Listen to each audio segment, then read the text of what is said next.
Tinnitus. You might be familiar with that word, but many people suffering from that problem but don't know about that. So, what is tinnitus? Tinnitus is the perception of hearing a noise when there isn't any noise. It happens when you experience ringing or other noises in one or both of your ears. The noise you hear when you have tinnitus isn't caused by an external sound, and other people usually can't hear it.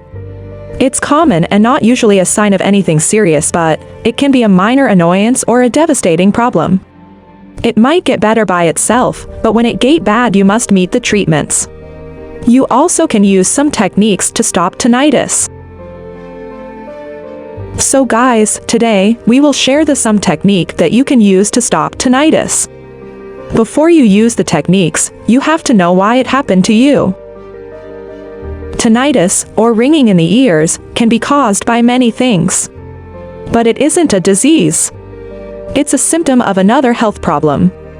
Usually, it's from damage to tiny hairs in your inner ear. That changes the signals they send to your brain that control how you hear sound. Tinnitus is also caused by an underlying condition, such as age-related hearing loss, an ear injury, or a problem with the circulatory system.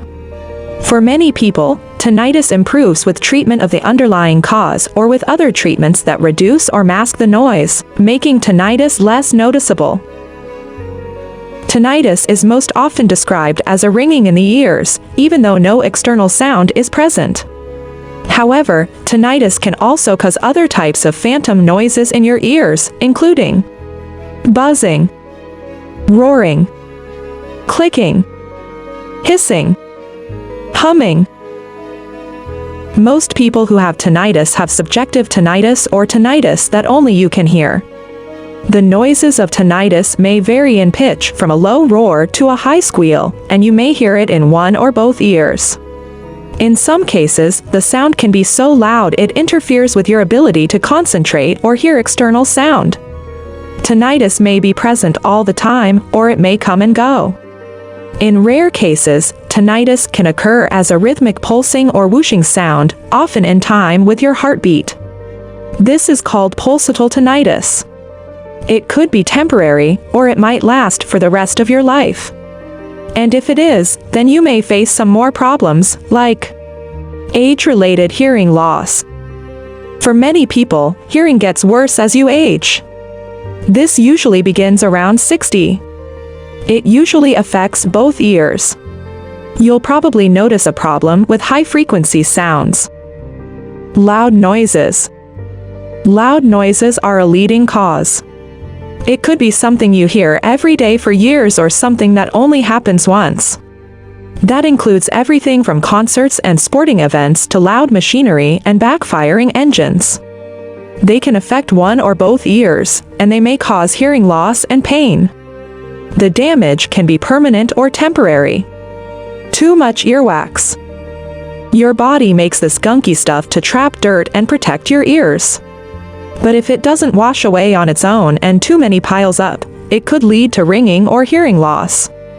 Your doctor can remove the buildup gently. Don't grab a cotton swab and try to do it yourself. Certain medicines. Prescription and over-the-counter drugs can trigger ringing or make it louder. This includes aspirin, diuretics, non-steroidal anti-inflammatory drugs, quinine-based medication, certain antibiotics, antidepressants, and cancer drugs. Usually, the stronger the dose, the greater your chance of problems. Often if you stop the drug, your symptoms will go away. See your doctor if you think a drug may be to blame. But don't stop taking any medication without talking to your doctor first. Ear and sinus infections. You might notice tinnitus when you've had a cold. That could be due to an ear or sinus infection that affects your hearing and increases pressure in your sinuses. If that's the cause, it shouldn't last long. If it doesn't get better after a week, see your doctor. Blood pressure issues. This can include high blood pressure and things that raise it in the short term, like stress, alcohol, and caffeine. Hardening of the arteries can also play a role. Blood vessels close to your middle and inner ear become less stretchy, so your blood flow is stronger and seems louder. This is what is known as pulsatile tinnitus. Other medical problems. These include changes in your inner ear bones, an inner ear disorder called Meniere's disease, or head and neck injuries. Conditions like fibromyalgia and Lyme disease also can trigger ear ringing. Your doctor will help you figure out the cause and ease the sounds. That means you must have to relive this problem very quickly, otherwise, you will get more than that. So let's do it. Take a deep breath in through your nose, inhaling for 4 seconds. Hold your breath for 7 seconds. Slowly exhale for 8 seconds. Repeat 3 times every day. If it doesn't work, there are some complementary and alternative treatments like ginkgo biloba, acupuncture, and zinc supplements that might help some people, but the evidence is weak and mixed. The benefit, if any, appears to be largely subjective. Biofeedback may help reduce tinnitus-related distress and help you better cope with the symptom. So guys, are you suffering from tinnitus, and what kind of symptoms have you got? Let us know in the comments below. Stay healthy and stay with health conscious.